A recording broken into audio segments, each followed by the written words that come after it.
Sarah had a 172 LSAT and a 3.9 GPA. She applied every T14 law school and got rejected from all of them. Why? Because 2025 is shaping up to be one of the most competitive law school admissions cycles ever. Applications are up 24% nationwide. Some law schools are seeing 50% spikes or higher in the number of applicants, and more students means more debt and fewer guaranteed jobs. Today, I'm going to show you how to make sure you don't end up like Sarah. First, for those who don't know me, my name is Steve Schwartz. I've been teaching the LSAT since 2005, long before TikTok, ChatGPT, or Kim Kardashian deciding to become a lawyer. I raised my own LSAT score from a 152 to a 175.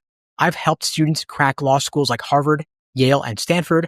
I've guided students to six-figure scholarships, and I know exactly how law school admissions really works. Because I've seen students with average scores get into T14s and students with high scores get rejected everywhere. Today, I'm giving you the real playbook to beat the competition and to make law school worth it. But first, why are law school applications exploding? This is not just a small increase, this is a flood. Nationally, law school applications are up 24%, which means 9,000 more applicants than last year.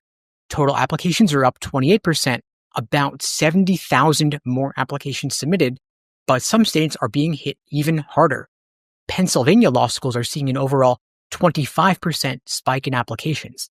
And here's where it gets crazy. Drexel, Pitt, and Temple are seeing more than a 50% spike in applications year over year. What does this mean? If you were planning to apply to law school thinking, my chances are fine based on last year's medians, think again. This is one of the hardest admissions cycles in years, but if you know what you're doing, you can still win. But the first thing you got to know is that law school just got way more competitive. A 160 LSAT might not cut it anymore. Schools that used to take a 160 might now expect a 165 or higher, and top schools are raising their medians. And if you're not hitting competitive numbers, you can't count on your application essays or your rec letters or an interview because the process is so numbers driven. If your GPA is below the medians, the biggest and best thing you can do is get your LSAT score up above the median. And if you'd like my help with that, I've put together a free easy LSAT cheat sheet linked below this video. It'll show you exactly how to boost your score fast. It's 100% free. Grab your copy below. The second big thing you should know is that over-enrollment could wreck your future job prospects. This happened back in 2021 when law schools admitted way too many students as a result of the pandemic spike. As a result, the job market collapsed. If that happens again, we're going to be looking at yet another lost generation of lawyers with huge debt, limited jobs, and years struggling to break into the field. To avoid this trap, look at the actual job placement rates of the schools you're considering, not just the rankings. Find schools with strong alumni networks and negotiate your scholarships aggressively because paying full price in this market is totally insane. Getting the best possible numbers to strengthen your application is the number one thing you can do. And of course, while your GPA is probably pretty set by this point, there's still room to improve your LSAT score significantly. And because law schools do not average multiple LSAT scores, but rather they only take the highest, there's no reason not to retake if your previous take didn't do it for you. Now, the third big thing you should know trend-wise is that the legal job market isn't expanding fast enough to handle the number of law school graduates increasing over time. Law firms obviously are not doubling their hiring, and so if you're going to law school thinking, I'll figure it out later, you're already behind.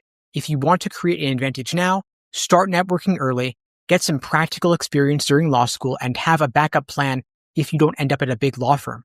It's okay not to go to a big law if you plan for it.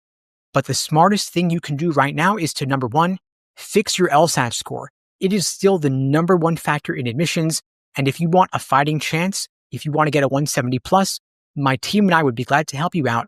You can check out the links below to book a call with me and my team. The second thing you can do is apply strategically. Don't just spam the T14 top law schools. Instead, look for the hidden gem schools with strong job placement. The third big thing, lock in your scholarships now. Don't go for any of those conditional scholarships based on your law school GPA. Focus instead on guaranteed scholarships regardless of where you place relative to others. And remember that if you're not negotiating, you're leaving money on the table. The fourth big thing to remember, start networking ASAP. law school is just the first step. The real game is going to begin when you need to get a job upon graduation. Now, if you want to get a jumpstart on your LSAT prep, grab a copy of my free Easy LSAT cheat sheet linked below this video. It'll help you master timing and accuracy so you can dominate test day. Now remember that while this cycle is brutal, if you play it right, you can still come out on top. In the meantime, I'll wish you all the best and take care.